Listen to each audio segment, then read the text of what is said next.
मोर प्रिय छात्र छात्री मानू मोर YouTube channel Odisha high school classes तरफ समस्त को स्वागत जनाऊँगी। शुभेच्छा एवं शुभ सकाळ पिले पिले 2026-27 बर्तमान नूतन पुस्तक आसी सारी। यही परिप्रेक्षी रे आमर अष्टम श्रेणी गणित बहीर ना हूँ पिले गणित प्रकाश। आज यही पुस्तकर थिबा प्रथम विषयर पार्ट 1 डिस्कसन करिबा। तेबे डेरी करिबानी, आस आज भिडियो स्टार्ट करिबा। तेबे प्रथमे देखिबा एहार कंटेंट बा सूचीपत्र। पिले देख एहार सूचीपत्र देख पिले एथिरे मोट केतोटी अध्याय रहिछि। एठारे मोट 7टी अध्याय रहिछि। बुझी होला पिले। आमे प्रथम अध्यायर पार्ट 1 आज डिस्कसन करिबा। प्रथम अध्यायर नाम रही वर्ग ओ घन अर्थात ए स्क्वायर एंड ए क्यूब। बुझेगा पिले। तेबे आस आज भिडियो स्टार्ट करिबा। वर्ग ओ घन अर्थात ए स्क्वायर एंड ए क्यूब। बुझेगा। ये विषय वस्तु को आसवा पूर्व गोटे गप पिले देइछि, गोटे स्टोरी देइछि, तापरे विषय वस्तु आरंभ करछि। आस ए स्टोरी पढ़िबा। स्टोरी रे कोन अछि ना रानी रत्नमंजरी तांको मूल्यवान रत्न परथरर उत्तराधिकारी किए हेबा जणाइबा पाई एक गोलक धंदा माध्यम चयन करने को इच्छा पत्र लिखिथिले। तांको पुओ खोइस नाम एवं तांकर 99 जन संपर्कीय को इच्छा पत्रटी पाठ करने को निमंत्रण करा जायथिला। से तांकर समस्त रत्न तांको पुओ को देबाकू चाहूथिले, किंतु से जानिथिले जे जदि से एपरी करंती तेबे तांकर समस्त संपर्कीय खुइसनामा को सबु दिन पाई हैरान करिवे। से भाविथिले गोलक धंदा को समाधान करिवार समस्त कौशल तांको पुओ को शिखाइछंती। से तांकर इच्छा पत्र रे निर्मलिखित संक्षिप्त विवरणी लेखि जाइथिले। तेबे विषय वस्तु पिले कोन ना रानी को ना होछि रत्नमंजरी। तांको पाखरे अनेक संपत्ति थिला। तांको मृत्यु पर से संपत्तिर अधिकारी किए हेबे सेति पई से गोटे उइल करि जाइथिले। बुझेला। इच्छा पत्र जहाँ को आम कहे उइल। बुझेला। तांको मृत्यु पर किए सेटा अधिकार पाइब से संपत्तिर। तेणु तांकर गोटे पुओ थिला, ता ना होछि खोइसनामा। बुझेला। से चाहूथिले तांको पुओ को सबु संपत्ति दबा पाए, किंतु तांकर 99 जन संपर्कीय थिले।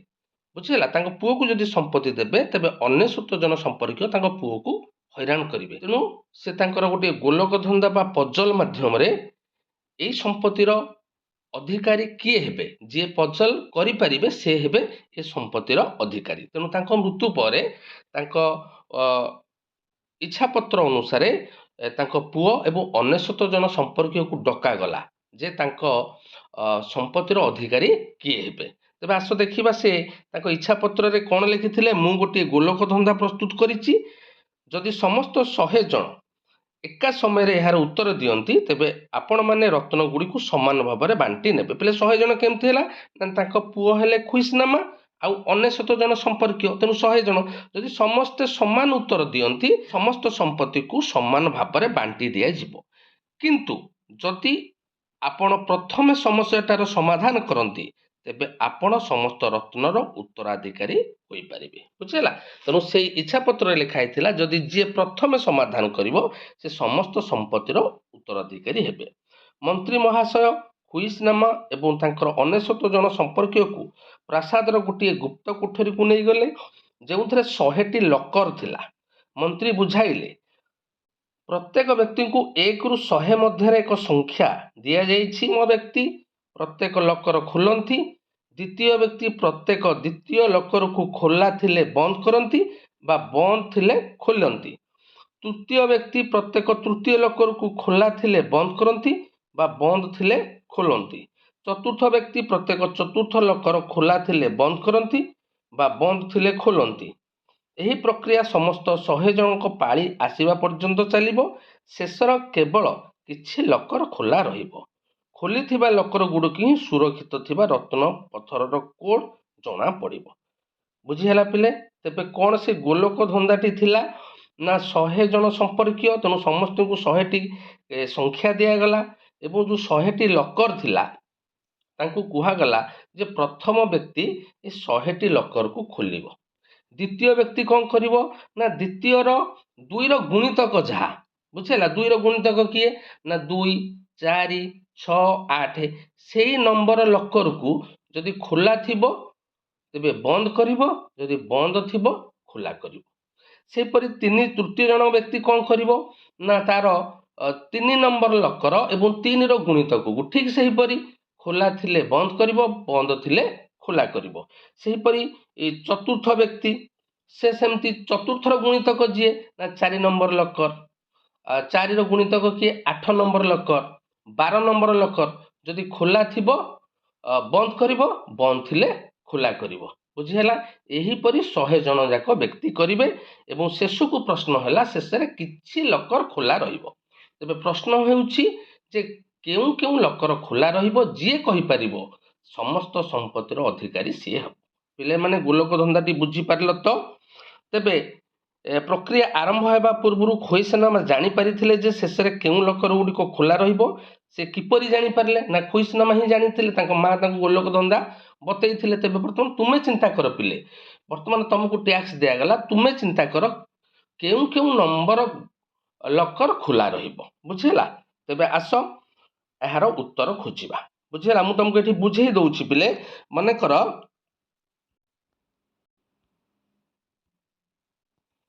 ମନେକର ପିଲେ ଲକର ସଂଖ୍ୟା ହେଲା, ଦେଖ ପିଲେ ମନେକର 1 2 3 4, 4ଟା ଲକର ମୁଁ ବୁଝଉଛି। ବର୍ତ୍ତମାନ ପ୍ରଥମ ବ୍ୟକ୍ତି 4ଟା ଯାକ ଲକର, ପ୍ରଥମ ବ୍ୟକ୍ତି କେବଳ ସବୁ ଯାକ ଲକର ଖୋଲିଦବ। ବୁଝିହେଲା? ଓପନ କରିଦବ। ତେଣୁ ଏଇଟା ଓପନ ହେଲା, ଏଇଟା ଓପନ ହେଲା, ଏଇଟା ଓପନ ହେଲା, ଏଇଟା ଓପନ ହେଲା। ଦ୍ୱିତୀୟ ବ୍ୟକ୍ତି କ'ଣ କରିବ ନା ଦ୍ୱିତୀୟ ବ୍ୟକ୍ତି 2 ନମ୍ବର ଲକର ଖୋଲା ହେଇଛି ମାନେ ସେ ତାକୁ ବନ୍ଦ କରିବ ଏବଂ 4 ନମ୍ବର ଲକର ଖୋଲା ହେଇଛି ମାନେ ତାକୁ ବନ୍ଦ କରିବ। 6 ନମ୍ବର ଲକର ଖୋଲା ହେଇଛି ମାନେ ବନ୍ଦ କରିବ। ବୁଝିହେଲା? 2ର ଗୁଣିତକ ଯେତିକି, ତା ମାନେ ଏଠି 1 ନମ୍ବର ଲକର ଖୋଲା ହେଇକି ରହିଲା। ବୁଝିହେଲା?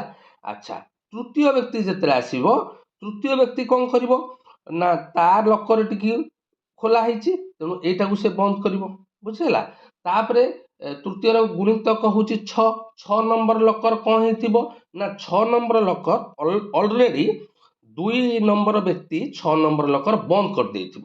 କାହିଁକି ନା 6ଟା ହେଉଛି 2ର ଗୁଣିତକ। ବୁଝିହେଲା? ତେଣୁ 3 ନମ୍ବର ବ୍ୟକ୍ତି କ'ଣ କରିବ ନା ସେଟା ଯେହେତୁ ବନ୍ଦ ହେଇଥିବ ସେ ତାକୁ ଖୋଲିବ। ବୁଝିପାରିଲ ତ? ଏହିପରି ଭାବେ 100 ଜଣ ବ୍ୟକ୍ତି ପ୍ରତ୍ୟେକ ତାଙ୍କର ଗୁଣିତକ ଅନୁସାରେ ଯଦି ଲକର ଖୋଲା ଥିବ ବନ୍ଦ କରିବେ, ବନ୍ଦ ଥିଲେ ଖୋଲା କରିବେ। ବୁଝିହେଲା ତ? ତେବେ ଦେଖିବା ଖୁଇସିନାମା କେମିତି ଉତ୍ତର ଜାଣିଲେ। ଦେଖ ପିଲେ, ତେବେ ପିଲାମାନେ ଲକ୍ଷ୍ୟ କର ଖୁଇସିନାମା କେମିତି ଜାଣିଲେ କେଉଁ କେଉଁ ଲକର ଶେଷରେ ଖୋଲା ରହିବ। ତେବେ ଯଦି କୌଣସି ଲକରକୁ ଅଯୁଗ୍ମ ସଂଖ୍ୟକ ଥର ଖୋଲାଯାଏ ବା ବନ୍ଦ କରାଯାଏ ତାହା ଖୋଲା ରହିବ, ଅନ୍ୟଥା ଏହା ବନ୍ଦ ରହିବ। ତା ମାନେ ଯଦି ଅଯୁଗ୍ମ ସଂଖ୍ୟକ ଥର ଖୋଲାଯାଏ ବା ବନ୍ଦ କରାଯାଏ ତାହା ଖୋଲା ରହିବ, ଯୁଗ୍ମ ସଂଖ୍ୟକ ଥର ଯଦି ଖୋଲାଯାଏ ବା ବନ୍ଦ କରାଯାଏ ତାହା ବନ୍ଦ ରହିବ। ଏହି ଏକ ଲକରକୁ ବନ୍ଦ ବା ଖୋଲା ଯିବାର ସଂଖ୍ୟା ଲକର ନମ୍ବରର ଗୁଣନୀୟକ ସଂଖ୍ୟା ସହିତ ସମାନ। ବୁଝିହେଲା? ଫର ଏକ୍ସାମ୍ପଲ ପିଲେ ମୁଁ କହିବି, ମନେକର 1ର ଗୁଣନୀୟକ କିଏ ପିଲେ ନା 1ର ଗୁଣନୀୟକ 1, 1ଟା ଗୋଟେ କ'ଣ ନା ଅଯୁଗ୍ମ ସଂଖ୍ୟା, ତେଣୁ 1 ନମ୍ବର ଲକର ଖୋଲା ରହିବ। ବୁଝିହେଲା? ତାପରେ 2 ନମ୍ବରକୁ ଯିବା, 2ର ଗୁଣନୀୟକ କିଏ ପିଲେ ନା 2ର ଗୁଣନୀୟକ ହେଲା 1 ଆଉ 2। ବୁଝିହେଲା? ତେବେ ଏହାର ଗୁଣନୀୟକ ସଂଖ୍ୟା ହେଲା 2। ପିଲେ ଗୁଣନୀୟକ ସଂଖ୍ୟା 2 ମାନେ ଏଇଟା କ'ଣ ନା ଯୁଗ୍ମ ସଂଖ୍ୟା, ତେଣୁ ଏଇ ଲକରଟି ବନ୍ଦ ରହିବ। ବୁଝିହେଲା? ଠିକ୍ ସେହିପରି ତୃତୀୟ ଲକରକୁ ଯିବା, ତୃତୀୟ ଲକରର ଗୁଣନୀୟକ କିଏ ନା 1 3। ବୁଝିହେଲା ତ? ତେବେ 1 3 ମାନେ ଏହାର ଗୁଣନୀୟକ ସଂଖ୍ୟା ଯୁଗ୍ମ, ତେଣୁ ଏଇ ଲକରଟି ମଧ୍ୟ ବନ୍ଦ ରହିବ। ଚତୁର୍ଥ ଲକରକୁ ଯିବା, ଚତୁର୍ଥର ବା 4ର ଗୁଣନୀୟକ କିଏ ନା 1 2 4। ତେବେ ଏଠି ଗୁଣନୀୟକ ସଂଖ୍ୟା କିଏ କେତେ ହେଲା ପିଲେ ନା 3, 3ଟା ହେଉଛି ଗୋଟେ ଅଯୁଗ୍ମ ସଂଖ୍ୟା। ବୁଝିହେଲା ତ? ତେଣୁ ଏଇ ଲକରଟି ଖୋଲା ରହିବ। ବୁଝିହେଲା ତ? ତେଣୁ ଲକରର ଗୁଣନୀୟକ ଅନୁସାରେ ଯଦି ଗୁଣନୀୟକ ସଂଖ୍ୟା ଯୁଗ୍ମ ଆସିବ ତେବେ ଲକରଟି ବନ୍ଦ ରହିବ, ଆଉ ଯଦି ଗୁଣନୀୟକ ସଂଖ୍ୟା ଅଯୁଗ୍ମ ଆସିଲା ଲକରଟି ଖୋଲା ରହିବ। ଏ ହେଲା ତାର ନିୟମ। ବୁଝିହେଲା ତ? ତେବେ ବର୍ତ୍ତମାନ ସମସ୍ୟା ହେଲା ଦେଖିବାକୁ ପଡ଼ିବ 1ରୁ 100 ମଧ୍ୟରେ ଯେଉଁ संख्या रही से संख्या मानकर गुणनीयक संख्या गुणनीयक संख्या जदि जुग्म है ताहा बंद रही गुणनीयक संख्या अजुग्म है ताहा खोला तेणु से कौन कला देख गोटे संख्यार प्रत्येक गुणनीयकर एक सहभागी गुणनीयक थाए जो दुईटर गुणफल संख्याटी सहित सामान होता है एठारे गोटे सहभागी गुणनीयक जोड़ी है पिले केते ना 1 और 6 पिले 1 को 6 रे गुणिले 6 है बुझेला सेहीपरि 2 को 3 रे गुणिले 6 है तेणु एठारे 1 रो सहभागी गुणनीयक गोटे होची 1 6 2 रो गोटे सहभागी गुणनीयक होची 2 3 तेणु से देखिला जे 1 को 1 रे तबे 1 संख्या को पाइबा को हेले 1 गुणन 1 समान 1 बुझेला सेहीपरि 4 है 2 गुणन 2 बुझेला 9 है 3 गुणन 3 तेणु यही क्षेत्र में से देखिला जे प्रत्येक क्षेत्र में गुणनीयक संख्या अजुग्म होउछि ना नहीं पिले देख 9 रो गुणनीयक संख्या कि ना 1 3 9 ता माने गुणनीयक संख्या अजुग्म ता माने एटा खुला रहिबो बुझेला तो ठीक सही परि आपण जदि देखिबा 16 बुझेला 16 संख्याटी 4 गुणन 4 है 16 तेणु यार गुणनीयक संख्या निश्चिंत भाव में अजुग्म कहीं ना 16 रो गुणनीयक पिले किए मते कुह 16 रो गुणनीयक किए ना 16 रो गुणनीयक है 1 2 4 8 16 एटा हला 16 रो गुणनीयक संख्या बुझेला तेणु 16 रो गुणनीयक संख्या केतेटा हला 1 2 3 4 5 पांचटी है 5 है तेणु 5 रो अजुग्म अतएव 16 लकरटी खोला रही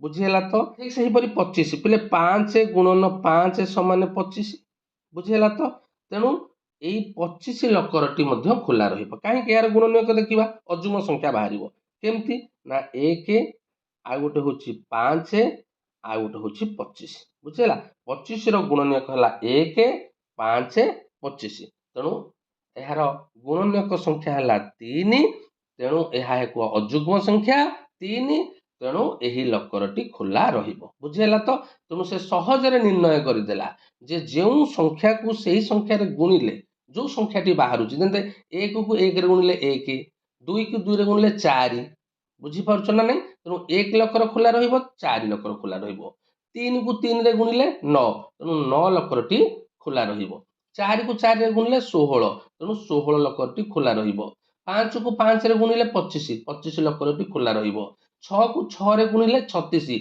से लकरटी खोला रहिबो काहेकि ना सेही लकरर गुणनीयक गुड़िक अजुग्म संख्यक हेबे बुझी पाइल तो एथर कौन सी संख्या को सही संख्या द्वारा गुणिले गुणफल उक्त संख्यार वर्ग बा एक वर्ग संख्या कुहाଯାଏ जोटा मु कहली कौन सी संख्या को सही संख्या द्वारा गुणिले 1 को 1 रे गुणिले 1 1 को कहवा वर्ग संख्या 2 को 2 रे गुणिले 4 4 की कहवा वर्ग संख्या 5 को 5 रे गुणिले 25 25 की कहवा वर्ग संख्या केवल वर्ग संख्या गुड़िकर अजुग्म संख्यक गुणनीयक थाए एबे आलोचना कले 25 रो केवल अजुग्म संख्यक गुणनीयक 36 रो ठीक सही परि अजुग्म संख्यक गुणनीयक देखिया पहिले 36 रो बाहर करबा 36 रो गुणनीयक किए ना 1 2 यह मध्य 3 द्वारा विभाज्य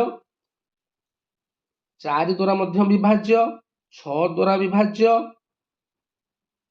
7 नुह 8 नुह 9 चौ 36 9 द्वारा विभाज्य 12 द्वारा विभाज्य 18 द्वारा विभाज्य एवं 36 द्वारा विभाज्य केतेटा हला देखिबा 1 2 3 4 5 6 7 8 9 ता माने तार 9 टी गुणनीयक 9 टी गुणनीयक माने 9 टा गोटे कोन अजुग्म संख्या तेणु 36 लकरटी खोला रहिबो बुझिहेला तो पिले तेणु केवल वर्ग संख्या लकर गुड़ाक खोला रहिबो बुझिहेला काहेकि ना वर्ग संख्यार गुणनीयक संख्या अजुग्म बुझेला तेणु जो लकर गुड़िक संख्या एक वर्ग संख्या ताहा खोला रहिबो बुझेला तेबे प्रश्न एबे आसिला वर्तमान आम उत्तर पाइगले केउ केउ लकर गुड़क खोला रहिबो से संख्या गुड़िक लेख तेबे केउ केउ लकर खोला रहिबो वर्ग संख्या किए ना 1 2 को 2 रे गुणिले 4 4 3 रो वर्ग हला 9 बुझेला 4 रो वर्ग हला 16 5 रो वर्ग हला 25 6 रो वर्ग हला 36 7 हला 49 8 ହେଲା 8 64, 9 ହେଲା 9 ନୂଆ 81 ଏବଂ 10 ହେଲା 100। ବୁଝିହେଲା ତ ପିଲେ? ଯେହେତୁ ଆମର 100 ପର୍ଯ୍ୟନ୍ତ ଲକର ଥିଲା, ତେବେ ଏଇ 10ଟି ଲକର ଖୋଲା ରହିବ। 1 4 9 16 25 36 49 64 81 100। ବୁଝିହେଲା? ଏଗୁଡ଼ିକ ହେଲା ବର୍ଗ ସଂଖ୍ୟା ଲକର, ତେଣୁ ଏତିକି ଲକର ଖୋଲା ରହିବ। ହୁଇସିନେମା ସଙ୍ଗେ ସଙ୍ଗେ ଏହି 10ଟି ଲକରରୁ ଶବ୍ଦ ସୂଚନା ସଂଗ୍ରହ କଲେ, ମାନେ କୋଡ୍। ଯୋଉ 10ଟି ଲକର ଖୋଲା ରହିବ ସେଥିରୁ କୋଡ୍ ବାହାରିବ। ତେଣୁ ସେ କୋଡ୍ଟି କ'ଣ ନା, କୋଡ୍ଟି ହେଉଛି ପିଲେ ଯେଉଁ ଲକରକୁ କେବଳ ପ୍ରଥମ 5ଟି ଲକର ଯେଉଁ ଲକରକୁ କେବଳ 2 ଥର ଛୁଆଁ ଯାଇଥିବ। ବୁଝିହେଲା? ତା ମାନେ ଯେଉଁ ଲକରର କେବଳ 2ଟି ଗୁଣନୀୟକ, ସେଇ ସଂଖ୍ୟାକୁ ଆମେ କହିବା। ଯେଉଁ ସଂଖ୍ୟାର କେବଳ 2ଟି ଗୁଣନୀୟକ ତାହାକୁ ଆମେ ମୌଳିକ ସଂଖ୍ୟା କହିବା। ତେଣୁ ପ୍ରଥମ 5ଟି ମୌଳିକ ସଂଖ୍ୟାରେ ଆମର କୋଡ୍ ରହିବ।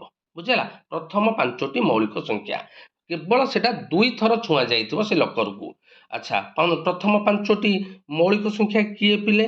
ନା, ପ୍ରଥମ 5ଟି ମୌଳିକ ସଂଖ୍ୟା ହେଲା 2 3 5 7 11। ଏଇଟା ହେଲା ତାର କୋଡ୍। 2 3 5 7 11। ପିଲେ ଲକ୍ଷ୍ୟ କର, 2ର ଗୁଣନୀୟକ କିଏ? ନା 1 2, ଅର୍ଥାତ୍ 2 ଲକରଟି କେବଳ 2 ଥର ଛୁଆଁ ହେଇଥିବ। 3ର ଗୁଣନୀୟକ ସଂଖ୍ୟା କିଏ? ନା 1 3। 5ର ଗୁଣନୀୟକ କିଏ? 1 ଆଉ 5, ଅର୍ଥାତ୍ ଏଇ ସଂଖ୍ୟା ମାନଙ୍କର ଗୁଣନୀୟକ 1 ଆଉ ସେ ନିଜେ। ବୁଝିହେଲା ତ? ତେଣୁ ସେ କହିଲା ପ୍ରଥମ 5ଟି ଲକର ଯାହାକୁ କେବଳ 2 ଥର ଛୁଆଁ ଯାଇଥିବ, ତା ମାନେ ସେଇଟା ପ୍ରଥମ 5ଟି ମୌଳିକ ସଂଖ୍ୟା। ତେବେ ଏଇ ଲକର ଗୁଡ଼ିକ ହେଉଛି ତାର କୋଡ୍। ତେଣୁ ଆମେ କୋଡ୍ ପାଇଗଲେ 2 3 5 7 11। ବର୍ତ୍ତମାନ ଆସିଲା ପିଲେ ଆମର ପାଠ ବର୍ଗ ସଂଖ୍ୟା। ତେବେ ଆମେ ଜାଣିଲେ ବର୍ଗ ସଂଖ୍ୟା କ'ଣ ନା, ଯେଉଁ ସଂଖ୍ୟାକୁ ସେଇ ସଂଖ୍ୟାରେ ଗୁଣିଲେ ଯେଉଁ ସଂଖ୍ୟା ମିଳିବ ତାହା ହେଉଛି ଗୋଟେ ବର୍ଗ ସଂଖ୍ୟା। ତେବେ ବର୍ଗ ସଂଖ୍ୟା ହେଲା 1 4 9 16 ଭଳି ସଂଖ୍ୟା ଗୁଡ଼ିକୁ କାହିଁକି ବର୍ଗ ସଂଖ୍ୟା କୁହାଯାଏ? ଆମେ ଜାଣୁ ଯେ ଏକ ବର୍ଗରେ ବା ବର୍ଗ କ୍ଷେତ୍ରରେ ମୋଟ ବର୍ଗ ଏକକର ସଂଖ୍ୟା ଏହାର ବାହୁ ଦ୍ୱୟର ଗୁଣଫଳ ଅଟେ। ନିମ୍ନ ସାରଣୀରେ ବିଭିନ୍ନ ବାହୁ ବିଶିଷ୍ଟ ବର୍ଗର କ୍ଷେତ୍ରଫଳ ଦିଆଯାଇଛି। ପିଲେ ଆକୁ କାହିଁକି ବର୍ଗ ସଂଖ୍ୟା କହିଲେ? ତେବେ ଆମେ ଟିକେ ଜ୍ୟାମିତି ଆଡ଼କୁ ଯିବା। ଆମେ ଜାଣିଛେ ବର୍ଗ କ୍ଷେତ୍ର ଯାହାର 4ଟି ଯାକ ବାହୁର ଦୈର୍ଘ୍ୟ ସମାନ। ତେଣୁ ମନେକର ଗୋଟେ ବର୍ଗ କ୍ଷେତ୍ରର ବାହୁର ଦୈର୍ଘ୍ୟ 2 ସେମି। ତାର କ୍ଷେତ୍ରଫଳ କେତେ? ନା, ଆମେ ଜାଣିଛେ ବର୍ଗ କ୍ଷେତ୍ରର କ୍ଷେତ୍ରଫଳ ସୂତ୍ର ବାହୁ ଗୁଣନ ବାହୁ। ବୁଝିହେଲା? ବାହୁ ଗୁଣନ ବାହୁ, ତା ମାନେ 2 ଗୁଣନ 2 ସମାନେ 4 ବର୍ଗ ସେମି। ମନେକର ବର୍ଗ କ୍ଷେତ୍ରର ବାହୁର ଦୈର୍ଘ୍ୟ 3, ତେବେ ତାର କ୍ଷେତ୍ରଫଳ କେତେ ହବ? ନା 3 ଗୁଣନ 3 ସମାନେ 9 ବର୍ଗ ସେମି। ବୁଝିହେଲା? ଗୋଟେ ବର୍ଗ କ୍ଷେତ୍ରର କ୍ଷେତ୍ରଫଳ ସେହି ସଂଖ୍ୟାଟାକୁ, ଯାହାର ବାହୁର ଦୈର୍ଘ୍ୟ ଯେତିକି ଥିବ, ତାକୁ ସେଇ ସଂଖ୍ୟା ଦ୍ୱାରା ଗୁଣନ କରାଯାଏ। ସେଥିପାଇଁ ତାର ନାଁ ରହିଲା ବର୍ଗ ସଂଖ୍ୟା। ବୁଝିହେଲା ତ? ତେବେ ଟେବୁଲକୁ ଦେଖ ପିଲେ, 1। ବୁଝିହେଲା? 1ର ବର୍ଗ କିଏ? ନା 1 ଏଥିରେ। ଆଚ୍ଛା, ତାପରେ ଦେଇଛି 2। ଗୋଟେ ବର୍ଗ କ୍ଷେତ୍ରର ବାହୁର ଦୈର୍ଘ୍ୟ ଯଦି 2 ହେଲା, ତେବେ ଲକ୍ଷ୍ୟ କର 2, ତେବେ 2କୁ 2ରେ ଗୁଣିବା। କେତୋଟି ଆମେ ଏଠି ସ୍କୋୟାର ପାଇଲେ ପିଲେ? ନା 4। ବୁଝିହେଲା? 1 2 3 4। ତେଣୁ ଏହାର କ୍ଷେତ୍ରଫଳ ହବ 4 ବର୍ଗ ଏକକ। ବର୍ଗ କ୍ଷେତ୍ରର ବାହୁର ଦୈର୍ଘ୍ୟ ଯଦି 3 ହେଲା, ତାର କ୍ଷେତ୍ରଫଳ ଦେଖିବା କେତେ ହେଉଛି? କେତୋଟି ଛୋଟ ଘର ରହୁଛି? 1 2 3 4 5 6 7 8 9। ତା ମାନେ 3 ଗୁଣନ 3 ସମାନେ 9 ବର୍ଗ ଏକକ ବା ବର୍ଗ ସେଣ୍ଟିମିଟର। ସେହିପରି 4 ହେଲେ, ଲକ୍ଷ୍ୟ କର, ଯଦି 4 ହେଲା ତେବେ ଆମେ 4ଟି ଘର ନେବା, ଏଠି ଉପରକୁ ମଧ୍ୟ 4ଟି ଘର ନେବା। ତେବେ କେତୋଟି ଛୋଟ ଘର ରହିଲା? ନା 16ଟି ଛୋଟ ଘର ରହିଲା। ତେଣୁ 4 ଗୁଣନ 4 ସମାନେ 16 ବର୍ଗ ଏକକ। ସେହିପରି 5 ନେଲେ 5 ଗୁଣନ 5 25ଟି ଘର ଆସୁଛି। ବୁଝିହେଲା ତ ପିଲେ? ତେଣୁ ବର୍ଗ କ୍ଷେତ୍ରର କ୍ଷେତ୍ରଫଳରୁ ଏହାର ନାମ ହେଇଛି ବର୍ଗ ସଂଖ୍ୟା। ବୁଝିପାରିଲ ତ? କାହିଁକି ନା ସେଇ ସଂଖ୍ୟାକୁ ସେଇ ସଂଖ୍ୟା ଦ୍ୱାରା ଗୁଣନ କରାଯାଉଛି, ତେଣୁ ଆମେ ତାକୁ ବର୍ଗ ସଂଖ୍ୟା କହିଲେ। ତେବେ ଆମେ କେମିତି ଲେଖୁଛେ ଦେଖ ପିଲେ, 1 ଗୁଣନ 1 ମାନେ 1ର ବର୍ଗ। ବୁଝିହେଲା ତ? 1ର ବର୍ଗ। ଠିକ୍ ସେହିପରି 2 ଗୁଣନ 2 ମାନେ 2ର ବର୍ଗ ସମାନେ 4। 3 ଗୁଣନ 3 ମାନେ 3ର ବର୍ଗ ସମାନେ 9। 4 ଗୁଣନ 4 ମାନେ 4ର ବର୍ଗ ସମାନେ 16। 5 ଗୁଣନ 5 ମାନେ 5ର ବର୍ଗ ସମାନେ 25। ସେହିପରି 6 ଗୁଣନ 6 ମାନେ 6ର ସ୍କୋୟାର ସମାନେ କେତେ? ନା 36। बुझीगला तो तेणु तार गोटे साधारण नियम अच्छी कौन ना जदि गोटे संख्या एन हुए बुझीगला जदि गोटे संख्या एन हुए तेबे एन गुणन एन समान एन स्क्वायर बुझीगला तेणु यह कहवा एन रो वर्ग बुझीगला ठीक से हीपरि आम देखा पिले 2 विभक्त 3 किंबा 2.5 एकक बाहु विशिष्ट एक वर्ग पाइपर ना नहीं पाइपर मनकर गोटे वर्ग क्षेत्र बाहुर दैर्घ्य 2.5 अच्छी तार आम वर्ग पाइपर ना पाइपर पाइपर केमती पाइपर माने आम ये 3 विभक्त 5 रो स्क्वायर बाहर करवा ताने 3 विभक्त 5 गुणन 3 विभक्त 5 बुझेगा अच्छा 3 को 3 रे गुणी देले 9 5 को 5 रे गुणी देले 25 बुझेगा तेणु 3 विभक्त 5 रो वर्ग है 9 विभक्त 25 ठीक से हीपरि आ गोटे दशमिक संख्या देछि 2.5 बुझेगा तेणु 2.5 रो आम वर्ग बाहर करवा ताने 2.5 गुणन 2.5 तेबे आम दशमिक उठे देकी गुणी दबा आख 25 को 25 रे गुणिले पिले केते ना 625 अच्छा कोठी आम दशमिक दबा ना दशमिक पर 2टी अंक अच्छी तेणु डाहाण पटू 2टी अंक छाड़ी दशमिक दबा तेबे आम केते पाइले ना 6.25 तामने 2.5 रो वर्ग होची 6.25 तामने एथर आम जानिले संख्याटी भग्न संख्या हो संख्याटी दशमिक संख्या हो तार आम वर्ग संख्या निर्णय करि पारिबा बुझीगला तो पिले किंतु एठे गोटे सूत्र आमर देला आम मन रखा केवल स्वाभाविक संख्या पिले कौड़ा ना गणन संख्या 1 2 3 4 5 6 एगुड़ी कहवा स्वाभाविक संख्या गुड़िकर वर्ग को पूर्ण वर्ग संख्या कहुए बुझीगला तो स्वाभाविक संख्यार वर्ग 1 वर्ग 1 तेणु 1 हूँ गोटे पूर्ण वर्ग संख्या 2 वर्ग 4 तेणु 4 हूँ गोटे पूर्ण वर्ग संख्या 9 हूँ गोटे पूर्ण वर्ग संख्या 16 हूँ गोटे पूर्ण वर्ग संख्या 25 हूँ गोटे पूर्ण वर्ग संख्या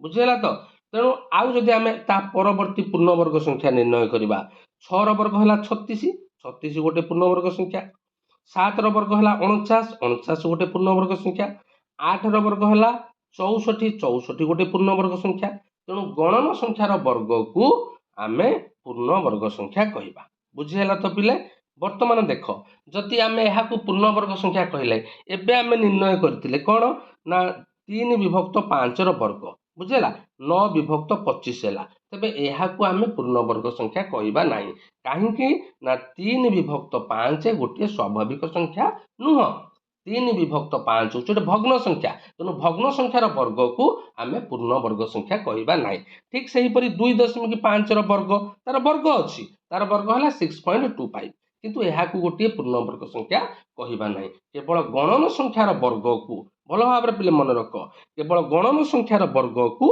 आम पूर्ण वर्ग संख्या कहवा बुझेगा तो तेणु ये पूर्ण वर्ग संख्या संबंधी संरचना और धर्म किसी रही जहाँ आम नेक्स्ट क्लास रे डिस्कसन करवा बुझेगा तो पिले पूर्ण वर्ग संख्या संबंधी संरचना बा धर्म ताकू नेक्स्ट क्लास रे डिस्कसन करवा आज भिडियोटी एतिकी समस्त को धन्यवाद।